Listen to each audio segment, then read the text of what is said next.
سلام خدمت شما دوستان عزیز. برای مراقبت از گوشیتان و یک سری تنظیمات انجام بدین و برنامه های مضری که در گوشیتان وجود داره باید اون رو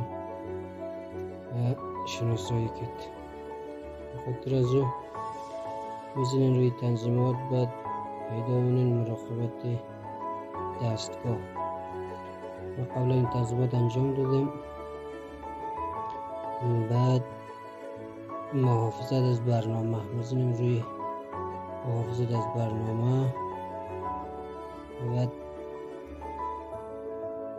اینجا نوشته اسکن تلفن. روی اسکن که بزنین همه اپلیکیشن های مثلا اپلیکیشن های مضر یا مثلا برنامه هایی که برای گوشیتون مضر اینجا اسکن منه و شناسایی منه.